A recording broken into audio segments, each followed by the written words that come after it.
세상을 바라보는 눈이 바뀌면 세상이 변합니다. 부처님의 눈으로 세상을 보는 세상만사. 오늘도 인사하고 시작하겠습니다. 반갑습니다. 반갑습니다. 이렇게 숲속이라고 네. 또 모기가 좀 있어요. 자꾸 하림 스님 모기 들린다고 지금 부담되시는 거 보니까. 여기 빨간 건가요?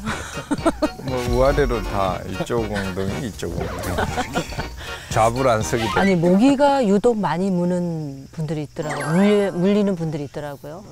피가 달아서 그런 거예요. 제가 운동을 많이 해서 건강한 피잖아요. 그걸 좋아해요. 지리산 영원사 있을 때 벌을 키웠는데 벌 한 번 쏘이면 3일 동안 물이 있어야 돼요. 또 모기도 한 번 여기 물리면 이게 핏줄 따라가지고 발 그렇게 혈액순환이 너무 잘 되는 거예요. 몹쓸 몸을 가졌구만. 갖다 툭툭 부딪히면 깨지고 넘어지면 부러지고. 저희 행자 때 이래 보니까 이렇게 모기를 탁 손으로 잡아버리니까요. 어른 스님들은 하여튼 야단치시더라고. 살생. 근데 이렇게 손을 대어주시는 경우도 있더라고. 딱 모기가 이렇게 물고 있는데 가만히 계시는 거예요. 수혈해 주듯이. 사실은 지금 내가 살고 있는 방에도 이제 통두사도 모기 유명하거든요. 이제 통두사하고 이렇게 통두사 모기가 더 센지 뭐 표충사 모기가 더 세다 서로 이렇게 예전에는 뭐 시비가 있었을 정도로 모기가 만만치 않은데 그 내 방엔 모기 뭐 잡을 일은 없어요. 나가 모기를 그렇게 두려워하지 않기 때문에. 근데 이제 가끔 그 잠을 자면 그 모기 소리가 불편해서 그렇지 크게 모기를 뭐 이렇게 염려하진 않는데 며칠 전에 제가 배구남을 올라갔었어요. 배구남을 이제 밤에 올라갔는데 여기 있다, 여기 있다. 내 사제 스님이 그 방에 이만한 매미채가 있어요.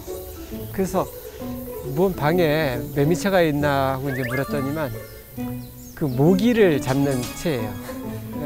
내 사제 스님이 오랫동안 그 배구남에서 3년 동안 이제 문문관 수행을 했거든요.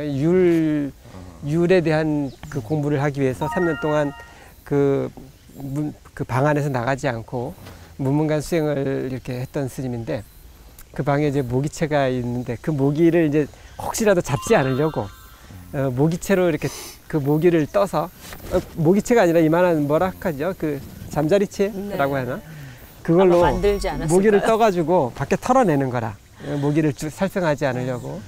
그래서 그 모습을 보면서 약간 좀 미안한 마음이 들었어요. 나도 우리도 모기가 있으면 무심결에 잡게 되거든요. 그래서 정말 잡으면 그 모기가 내 손에 죽은 것 때문에 미안해하고 안타까워하는 것이 아니라 잡았다 라고 오히려 이렇게 그 기분 좋아하는 이런 그 생각이 있었는데 그 사제 스님의 방에서 본 그 큰 잠자리채, 모기채죠. 그걸 보고 좀 부끄러운 생각이 들었어서 나도 좀 살생 하지 말아야겠다. 그 가끔씩 신도분들이 그 뭐라고 해야 되나 모기 잡는 뿌리는 양이라든지 아니면은 전기 꽂아 놓으면 되는 거 이런 거 사오시는 거 보면 살상용 무기를 절에 들고 오신다고 제가 그렇게 말씀드리는데 공존? 공생?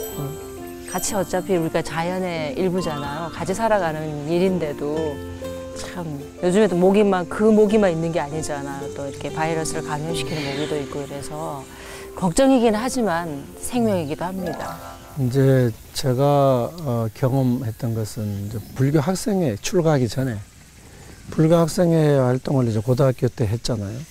고등학교 때 그 어떤 청소년의 시각으로 그 스님들을 만나서 얘기하면 스님들이 아까 얘기했듯이 뭐 모기를 잡지 않는다 혹은 뭐 앉아있는데 이렇게 탁 치니까 가서 기절을 해 있다가 다시 살아서 갔다. 이런 얘기들을 들으면서 그때는 무슨 생각을 했냐면 요즘 말로 하면 뻥이 세다 이런 개념보다는 그런 얘기와 그런 말씀을 하시는 스님들에 대해서 굉장히 경외감을 가졌어요.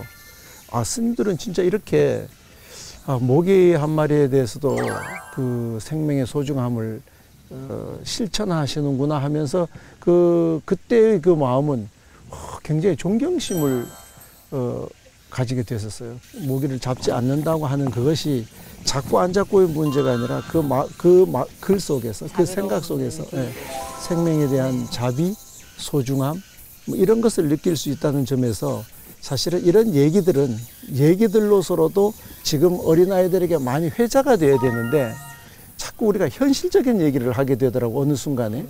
그러니까 전설의 고향이 없어져 버렸잖아요. 전설의 고향이 살아 넘쳐야 어쩌면 우리가 이 포교의 어떤 컨텐츠가 더 풍부해지는데 우리는 너무나 이제는 이성 냉철한 이 합리주의를 가지고 얘기하고 있는 게 아닌가. 전설의 고향 얘기하니까 전설 얘기 하나 들려드릴게요. 옛날에 강원에 있을 때 해인사에 그 희랑배라고 하는 남자가 있어요. 희랑배라는 남자가 있는데 그 희랑조사가 이제 그 주석하셨던 그런 남자죠. 근데 그 희랑조사님의 그 목상이 모셔져 있는데 가슴에 구멍이 나 있어요. 이제 전설은 그런 거예요. 해인사에 너무나 모기가 많아서 희랑조사님이 당신의 가슴에 구멍을 뚫어서 거기에서 이제 피를 냈다는 거예요. 그래서 모기들한테 이렇게 보시했다라고 하는, 그건 뭐 사실인지는 모르지만 어떤 전설로 들려오는 이야기가 기억이 나서 방금 전설의 고향 말씀하시니까 문득 생각이 나네요. 그만큼 옛날 스님들이 이렇게 불교에서 가장 중요하게 여기는 불살생이라고 하는 계율을 엄격하게 여겼음과 동시에 사람뿐만 아니라 모든 살아있는 생명들에게 보내는 그런 자비심을 아주 일상 속에서 실천하지 않으셨나 이런 생각이 들어요. 생명 존중이죠. 그리고 또 보니까 아까 이렇게 이런 테이블 위에도 개미가 자세히 들여다보니까 개미가 엄청나게 기어다니더라고요. 그 하나하나 눈에 보이지 않는 생명체들, 또 뭐 크든 작든 이 모든 거, 지금 들려오는 매미 소리, 이 살아있는 모든 것에 사실은 공존이잖아요. 그래서 저희 동국대에서 공부할 때 한번 이런 뭐 차유고로 피유고라, 이것이 있으므로 저것이 있고 저것이 있으므로 이것이 있다. 그대가 있으므로 내가 있고 내가 있으므로 그대가 있다. 이렇게 뭐 불교학과 학생들은 이거 가지고 연애 편지도 쓴다더라고요. 그렇듯이 서로 이렇게 부처님께서 말씀하신 서로 이렇게 갈대가 의지한 모양, 모습, 서로 의지해서 살아갈 수밖에 없고 공존해 살아갈 수밖에 없다라는 거예요. 그래서 저런 개미 한 마리도 함께 살아가는, 이 시대를 함께 살아가는 그런 존재라고 생각하면 참 소중하게 느껴지고, 삶에서 하나라도 필요하지 않는 존재는 없다라는 생각이 들어요. 모기가 있으므로 하림 스님이 있고. 그렇죠. 모기가 사라지면 하림 스님도 존재하지 않는다라는. 그렇다고 할 수 있을까요? 한 가지 저도 이제 모기랑 늘 많이 사는데 내 방이 모기 방인지 내 방인지 잘 누가 주인인지 몰라요. 하도 많이 있어가지고. 그래갖고 이제 잡다가 안 돼서 모기장 속에 차라리 내가 들어가자. 그 모기장 안에서 자는데, 그러면서 이제 오히려 그냥 내가 피하는, 그러니까 방어에 신경을 쓰면 어찌 보면 조금 그런 마음이, 살생하려고 죽이려고 하는 마음이 일어나지, 이렇게 자꾸 죽이다 보면 그런 마음이 자꾸 생활화될 것 같아서 그런 두려움이 좀 있더라고요. 그래서 이제 모기장 안에서 요즘은 평화롭게 잘 살고 있어요.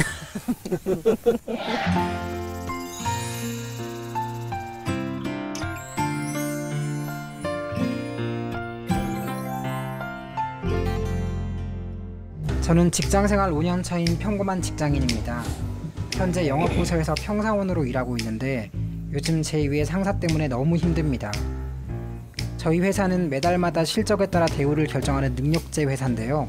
상사는 겉으로는 부하 직원을 챙기는 것처럼 하지만 실적 문제가 닥치면 결국 자기만 생각해요.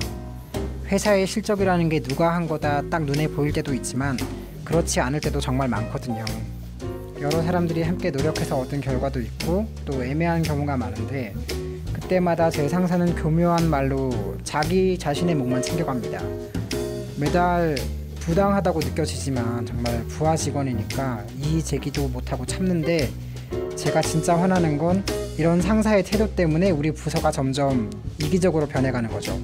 서로 돕고 협조해봤자 결과는 뻔하니까 전부 자기 일만 하는 겁니다. 순간순간 말을 바꾸고 부하 직원을 짓밟는 상사가 저는 잘못됐다고 생각하는데 회사 윗사람들은 오히려 그 상사만 인정하죠. 스님, 이럴 때 저는 제 억울한 마음을 어떻게 다스리면 될까요? 그 사람이 잘못을 저지르고 악업을 짓는데 가만히 보고만 있어야 하는 겁니까? 저도 몇 번 실적을 뺏기고 나니까 이제는 정말 화가 나고 상사의 잘못을 드러내는 것이 공평한 건가 하는 생각도 듭니다. 스님, 제가 어떻게 하면 좋을까요? 당연히 상사가 그러면 화가 날 수밖에 그렇죠. 없지 않을까. 그런 상황을 보고 내가 이게 올라오는 이 화를 어떻게 해야 될 거냐 하는 거 하나 하고, 또 하나는 그러면 이거를 공개해서 그 세상에 잘못되었다고 알려야 되나? 알려야 되느냐 네. 하는 문제 하나 하고, 이 두 가지가 아마 이 핵심인 것 같은데, 네. 뭐 그렇다라고 하면 첫째는 이제 내한테 올라오는 화를 어떻게 다스려야 될 건가, 이게 첫 번째 문제. 참 쉽지가 않은 거거든. 그 이제 어쨌든 저도 이제 삶을 살면서 느껴지는 어떤 깨달음 중에 하나가 있다면 이런 거예요. 아, 인과라는 것이 너무나 역연하구나. 일단 분노는 일어나죠. 그러나 그 현상 자체를 지금 어떤 물리적으로 해결할 수 있는 상황은 아닐 것 같아요. 직장 내에서도 조직 문화 속 또는 경쟁 중심에서 상사를 어떻게 내보낼 수도 없고, 또 상사를 뭐 당장 이렇게 뭐 바로잡을 수 있는 상황이 아니라면 일단은 인과를 믿는 것으로부터 좀 시작한다면 내가 이루어낸 어떤 결과물들은 언젠가는 반드시 나에게 다시금 되돌아오게 된다라고 하는 이런 관점에서 시작하면 더욱 좋겠다 싶고요. 인과의 연장선상에서 볼 때 보면 세옹지마라는 말 있잖아요. 그 어느 한때는 그 상사가 우선 그렇게 자기의 그 실적을 가져가서 덕을 보는 것이 그 사람에게 덕이 되는 경우가 될지 모르지만 언젠가는 그게 바로 화가 되어서 돌아온다. 인과 연장선상에서 보면, 그러니까 반드시 오더라. 나에게 갑자기 어떤 복이 왔다고 해서 절대 좋아할 일이 아니더라. 언젠가는 그 좋아했던 것만큼의 아픔을 나에게 남기고 또다시 떠나가는 게 세상사 일이더라. 난 살면서 느껴요. 반복되는 거죠. 예, 예. 근데 우선 지금 그 젊은 어떤 기분에는 당장의 눈앞에 나의 이익을 가져가는 것 같으니까 그걸 참기가 힘들지만, 결국은 크게 보면 그런 과정을 거치는 것이 인생인 것 같더라. 그래서 세상에 그냥 공짜가 없다라는 말을 쓰는 것 같아요. 여기서 좀 손해보는 것 같은데 또 어디 가서는 또 이익을 보기도 하고, 그 법칙을 우리가 조금 이제 더 좀 피부로 느낀다면 이런 일들이 좀 수월하게 넘어갈 수 있을 텐데, 근데 일반으로서 이런 생각을 한다는 게 사실 진짜 어려운 거더라고요. 네. 이분이 걱정하는 게 이제 그 어떤 원인으로 인해서 이제 같이 동료들 간에도 서로 협력하고 이런 게 안 되더라. 서로 이제 불화가져서 뭐 자기 거 챙기기, 그래야 우리가 살 수 있지 않냐. 뭐 이런 문화가 된다는 게 또 가슴 아프다고. 이분이 굉장히 정의로운 정의감이 있는 분이고, 그런 게 또 이제 불타다 보니까 정의감이 강할수록 또 불의에 대한 또 어떤 분노나 이게 그만큼 또 커지잖아요. 그래서 아마 근데 이제 이런 문제를 그 해결하는 것의 주체도 내가 해결해야 돼, 이렇게 하면 이제 고통이 또 훨씬 커지더라고요. 그러니까 금방 말씀대로 꼭 내가 그 문제를 해결하지 않더라도 자연스럽게 그 인연에 따라서 언젠가는 또 그런 부분들을 더 위에 상사들이 알 수 있게 되고, 또 자연스럽게 그분이 또 하다 뭐 무슨 사연으로 마음이 바뀔 수도 있고, 이제 그런 걸 어떻게 우리가 기다려주고 인내하고 극복해 나갈 수 있는지, 그거는 이제 우리 각자의 몫이 아닌가, 그런 생각이 좀 들어요. 드러내는 문제에 대한 것은 좀 개인적으로, 예를 들어서 그것이 그 개인의 문제이고 개인의 어떤 소소함으로 끝난다면 크게 보고 넘어갈 수도 있겠지만, 그 어떤 잘못된 것 자체가 사회적 문제의 요소를 안고 있다면 그건 참는 것만이 다는 아니다라는 생각을 하는 것이죠. 근데 이 경우는 지금 무슨 사회적 문제라고 보기보다는 상사의 개별적 성향이라고도 저는 보여져요. 그래서 이게 두 사람의 문제일 수도 있다는 거죠. 상사의 개별적 성향이 좀 더 양심적이지 않고 그 후배 그 부하 직원의 아랫사람의 어떤 성과물들을 자기 것으로 갈취해내는 것은 어떤 사회가 갖고 있는 문제이기보다는 뭐 개별적 성향이라서 이제 어떤 경우는 이 개별적 성향에 있는 분을 지적하고 나무라면서 내가 이 조직 속에서 결국 내가 견디지 못하는 수가 더 있어서 조금은 더 참고 견뎌가다 보면 이 어떤 현상을 나 혼자만 보고 있는 것이 아니라 나를 에워싸고 있는 여러 사람들이 보고 있을 거라고 이렇게 보여지고요. 반드시 나중에 누군가 나의 노력이라든가 또 내 어떤 그 역량, 그 성과를 만들어내는 내 역량을 인정해주는 또 다른 시각들이 있을 거다라는 생각을 좀 하고 싶네요. 상대 그분도 나름대로 다 사람들은 살아온 그런 게 우리 밖에서 평가하는 거 외에 나름대로의 다 이제 자기 정의감이 있고 사연들이 있더라고요. 그러니까 예를 들어서 이런 경우도 이제 당장 그분은 상사 입장에서는 또 뭐 이렇게 해서 또 내가 살아야 돼를 또 나름대로 뭐 가족에 대한 뭐 여러 가지 나름대로 이유가 있을 거라 아마.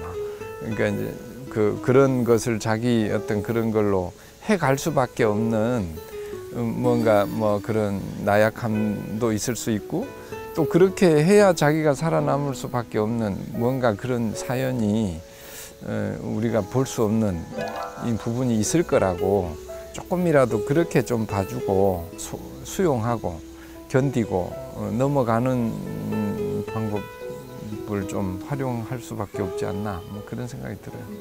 지금 사연 주신 분의 어떤 그 불편함, 마음속의 어떤 분노가 조금 견뎌지고 그 참아진다면 나중에 반드시 어떤 좋은 결과, 자기 어떤 그 노하우 내지는 어떤 그 노력의 결과물은 반드시 있을 거라는 이런 위안을 좀 드리고 싶습니다. 이럴 때 그래서 불교적인 가르침이나 불교적인 마음가짐이 굉장히 필요할 것 같아요. 네. 자, 이제 다음 사연 넘어가겠습니다. 2년 동안 교제한 남자친구랑 10월에 결혼을 약속한 예비 신부입니다.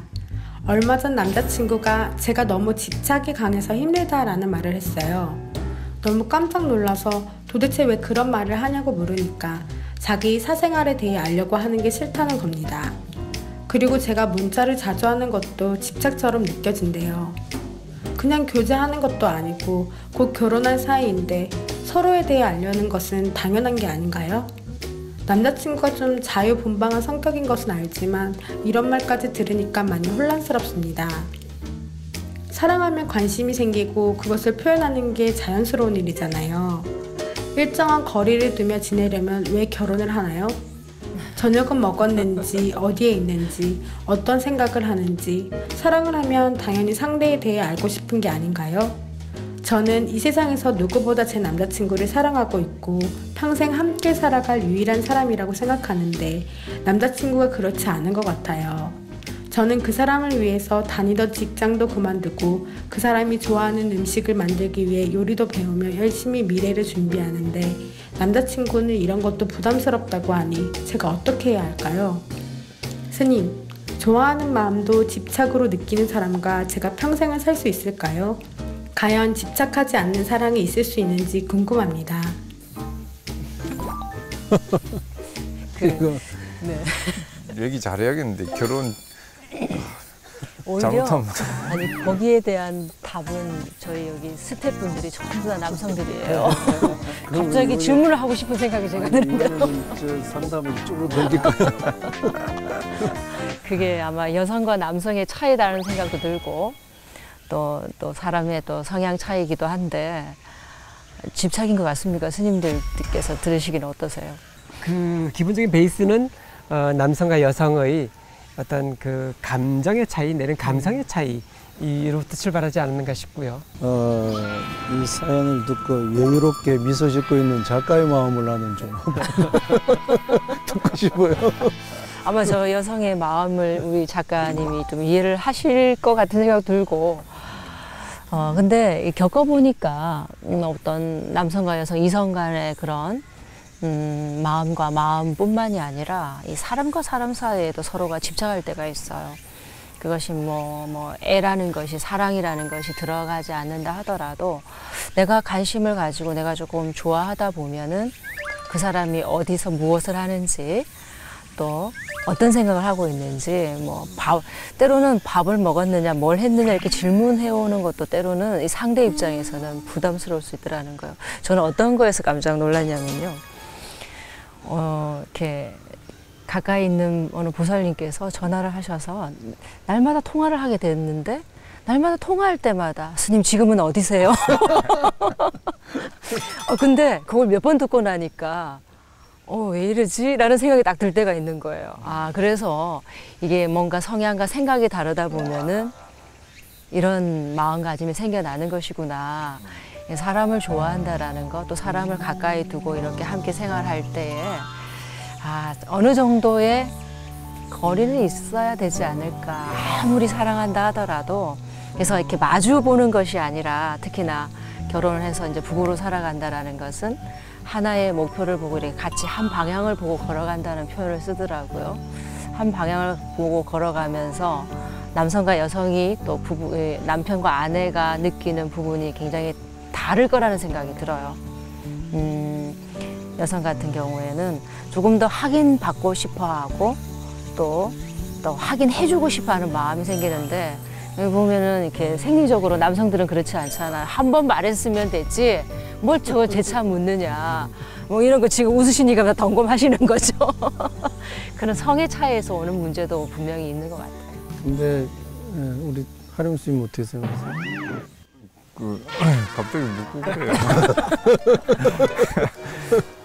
저도 이제 전에 고등학교 동창 남자 친구들을 한번 한 3전에 만났는데 근데 이렇게 저녁을 먹다가 좀 있다 보니까 자꾸 나가더라고.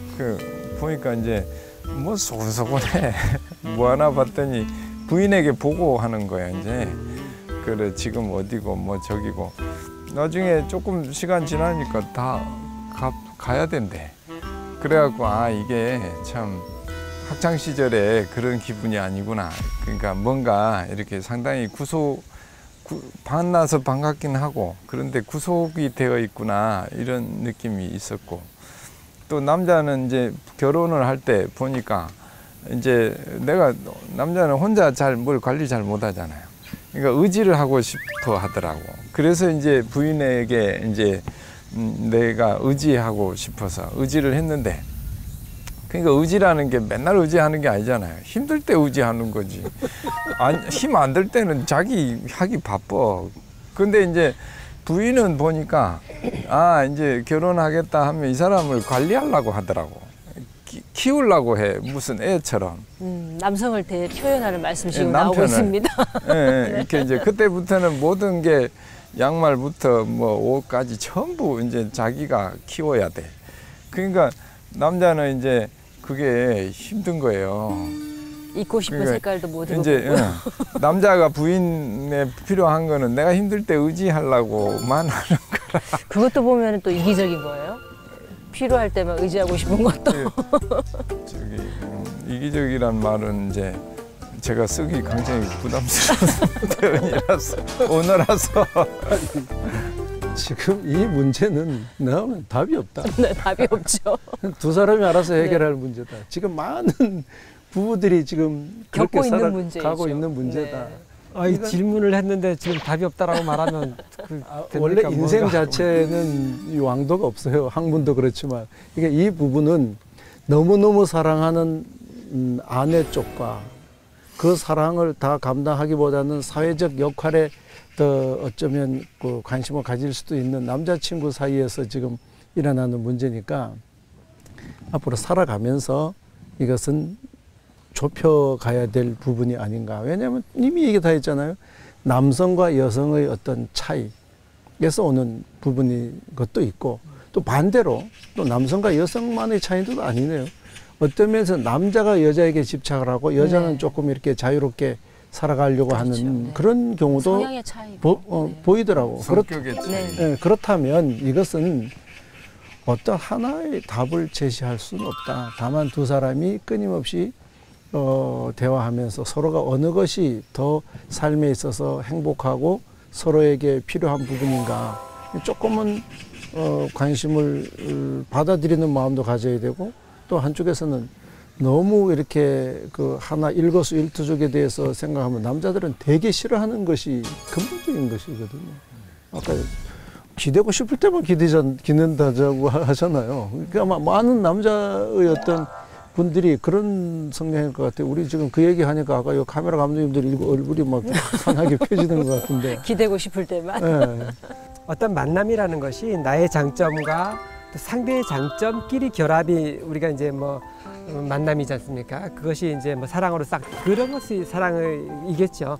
내가 지닌 장점이 또는 상대가 지닌 장점끼리 이렇게 결합하는 것. 그런데 이제 어떤 경우들은 그 상대의 장점, 그러니까 어떤 그 내 장점을 드러내려고 하지 않고 상대의 장점만 자꾸 의지하려고 하는 아까 말씀드렸듯이 그런 경향들도 있을 수 있어요. 그래서 이제 뭐 조언이라고 그 지혜의 말은 아니고 조언이라고 이렇게 드린다면 각자의 장점들을 좀 더 길러 나가는데 조금 더 전략을 키웠으면 좋겠다. 서로에게 막 이렇게 강요하고 요구하는 관점보다는 내가 가지고 있는 어떤 내 삶을 좀 더 이렇게 충실하게 진행해 나가는 것이 좋겠다라고. 지금 막 만나서 결혼하려고 하고 막 하는 그때는 여자라고 하는 입장에서는 이제 오로지 이제 한 남자와 더불어서 세상을 살아가겠다고 하는 마음이니까 직장도 그만두고 막 온전히 거기에 올인을 하지만 남자는 이제 결혼이라고 하는 것은 이제 많은 일들 중에서 지금 한 부분이 있고 또 일이라고 하는 사회적 역할이 있으니까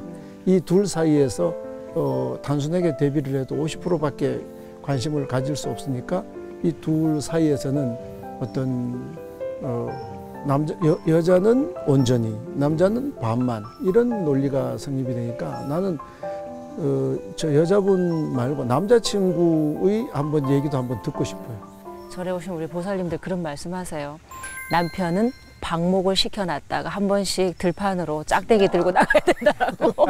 그 참 어떻게 그렇게 가격한 표현을 쓰시냐고 하면서도 지금 이런 이야기 들어보면 아마 조금 먼저 결혼 생활 하시고 먼저 이 세상을 살아가시는 분들의 그 경험담이 참 어떤 때는 필요하다는 생각이 들어요. 어쨌든 상담해 주신 분은 그 좋은 마음 충분히 이해하지만 그것도 지나치면 네. 집착이 되고 네. 집착은 번뇌를 낳는다. 네. 그러니까 그 마음을 스스로에게 조금 더 관심을 가지고 조금은 배려했다가 또 조금은 이제 조절했다 할 수 있는 게 지혜가 아닐까 이렇게 생각하면서 오늘 상담을 마무리하겠습니다. 선물하십시오. 스님, 이거 불교집의 ARS 번호 알아요? 잘 모르는데요. 잘 모르면 안 돼. 이거 빨리 이거 불러봐요. 이거 네. 불러봐. 060 800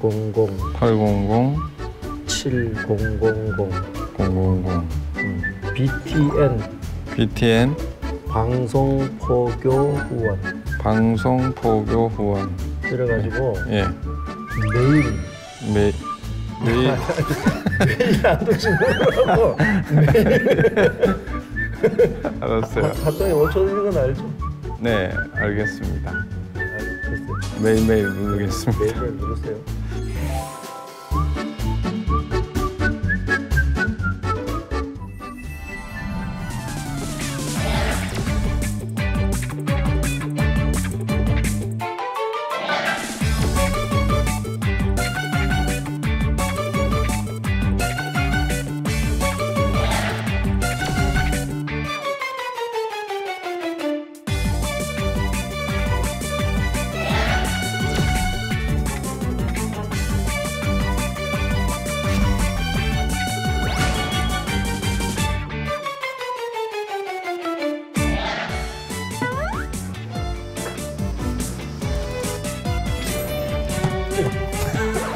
그럴 줄 알았어요. 이게 뭔지 압니까? 요즘에 대세를 따르고 계시고요. 선생님도 한 방에 잡았네. 그 유명하다는 요즘 막 이렇게 그 붐을 일으키고 있는 포켓몬고예요. 그것은 이제 그 가상현실 상태로 만든 게 아니라 장난감 놀이기구로 만들었네요.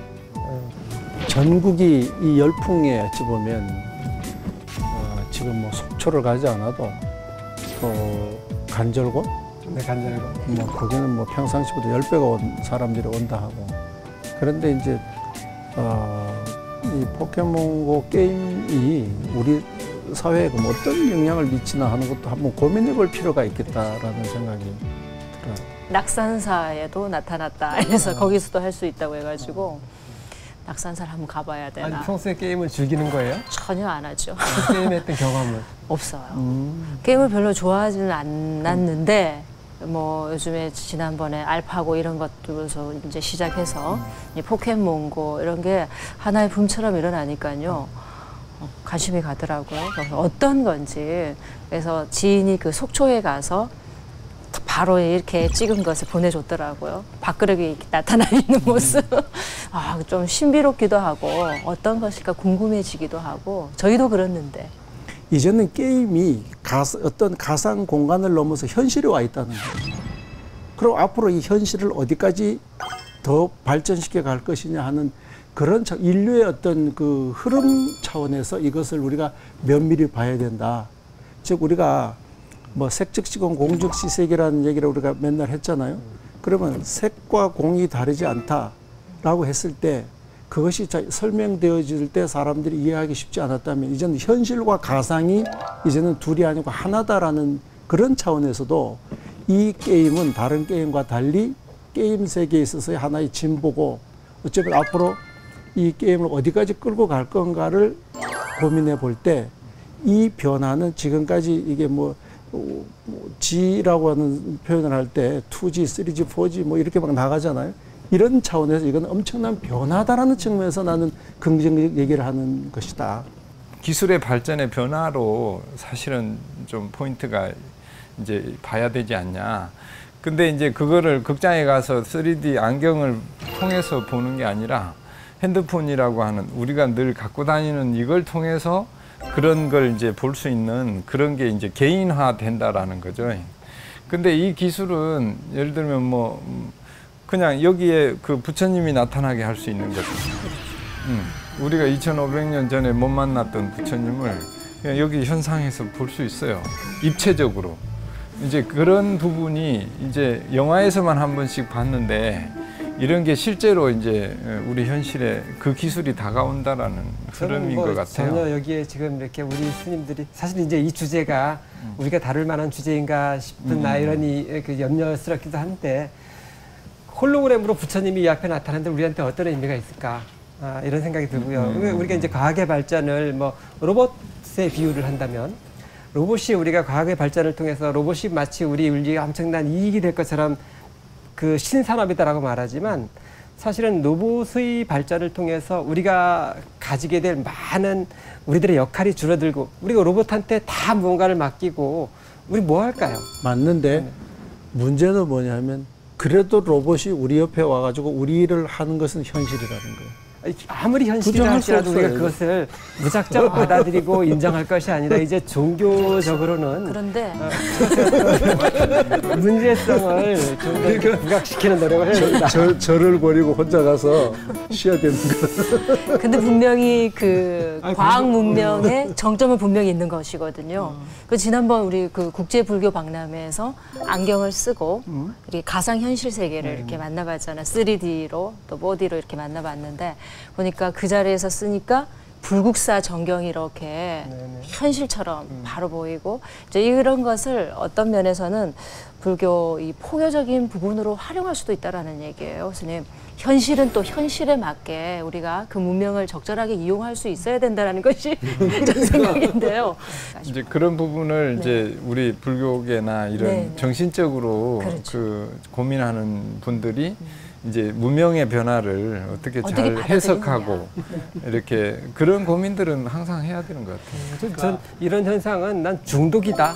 그리고 이 중독이 더 많은 문제들을 양산시킬 염려가 있다. 이것 때문에 이제 고립이 만들어지지 않습니까? 이런 중독돼 버리면 고립이 일어나게 되고 고립이 일어나게 되면 현실에 발 딛고 있지 않아요. 뭔가 이렇게 공허한 곳에 많은 게임에 중독된 사람들이 엄청나게 많아요. 그러니까 그러면 안 된다니까. 우리는 그 문제가 아니고 안 된다는 데잖아. 아니 그게 좋은 아니고 방법을 쓸 아까 걸 이게 생각하자는 부처님이 거죠. 단순히 부처님이 오시는 게 아니고 부처님이 오셔서 법을 설하신다니까요.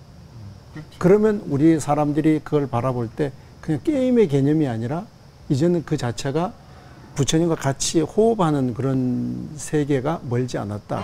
이런 측면에서 나는 주장을 하다가 네.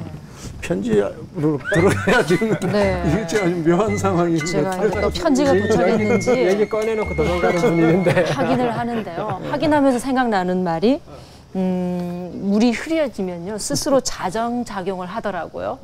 그 정점에 이르렀을 때는 또 뭔가 새로운 변화와 또 이 인간들이 살 수 있는 좋은 변화를 또 가져오지 않을까라는 생각이 듭니다. 활로를 찾아내고. 네, 그렇죠. 자정작용. 너무 탁해지면 자정도 안 돼요. 네, 이제 전에 편지 사연으로 제가 넘어가도록 하겠습니다. 네.